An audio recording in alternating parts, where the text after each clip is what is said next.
ಈ power water connection ವಿಚಾರದಲ್ಲಿ ನಾನು ಬಹಳ ಲಿಬರಲ್ ಆಗಿದ್ದೆ.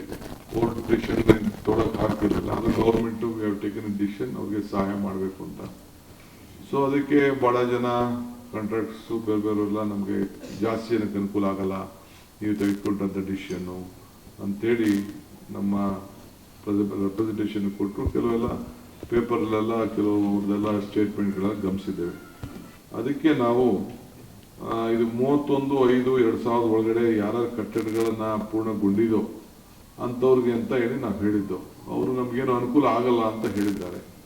ಸೊ ನಾನು ನಮ್ಮ power department, RDPR ministry, urban development ministry ಅವ್ರದ್ದೆಲ್ಲ ಚರ್ಚೆ ಮಾಡಿದ್ದೇನೆ ಕ್ಯಾಬಿನೆಟಲ್ಲಿ. ಅವರು ಕೂಡ ಸಲಹೆಗಳನ್ನು ಕೊಟ್ಟಿದ್ದಾರೆ.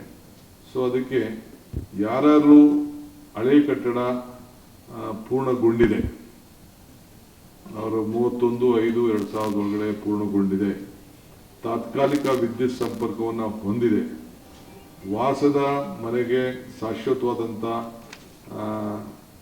ಸಂಪರ್ಕ ಪಡೆಯಲು ಅರ್ಜಿಯನ್ನು ಸಲ್ಲಿಸಿದ್ದಾರೆ, ಅವರಿಗೆ 15 ದಿನ ಅವಕಾಶವನ್ನು ಕೊಡ್ತೇವೆ. 15 ದಿನ ಅಂದರೆ ಇವತ್ತು ಯಾವತ್ತು ಜಿಯೋ ಇಶ್ಯೂ ಆಗ್ತದೆ, ಇದರ ಆ ಜಿಯೋ ಇಶ್ಯೂ ಆದ ದಿನ 15 ದಿನ ಅವರಿಗೆ ಅವಕಾಶ ಕೊಡ್ತೀವಿ. 15 ದಿನದಲ್ಲಿ ವಿತ್ ಫೋಟೋ ಅಂಡ್ GPS.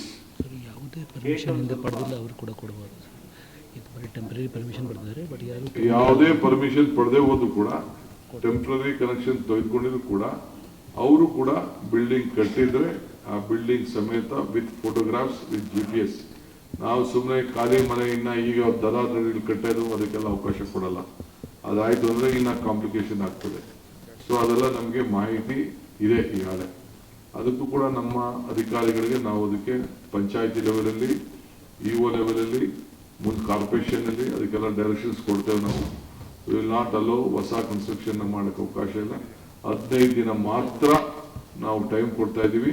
ಆ ನೋಟಿಫಿಕೇಶನ್ ಇದನ್ನ ಜಿಯೋ ಇಶ್ಯೂ ಆದ್ರಿಂದ ಅಷ್ಟರೊಳಗಡೆ ಅವರು ಅರ್ಜಿಯನ್ನ ಸಂಬಂಧಪಟ್ಟವ್ರಿಗೆ ಯಾರಿಗೆ ಪವರ್ ಕನೆಕ್ಷನ್ ಕೊಡಬೇಕು ಅವರು ಕೊಡೋಂಥ ಒಂದು ವ್ಯವಸ್ಥೆನ ನಾವು ಮಾಡ್ತೀವಿ. So photo and GPS location is compulsory. Government order ಇಂದ 15 ದಿನ.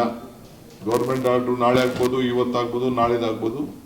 15 ದಿನ ಆರ್ಡರ್ ಆದ್ದರಿಂದ 15 ದಿನ. ಯಾಕೆಂದ್ರೆ ನಾವು ಅದನ್ನ ಕ್ಲೀನ್ ಆಗಿ ಡೀಟೇಲ್ ಆಗಿ ಸ್ವಲ್ಪ ಬರಿಬೇಕು. ಅದಕ್ಕೋಸ್ಕರ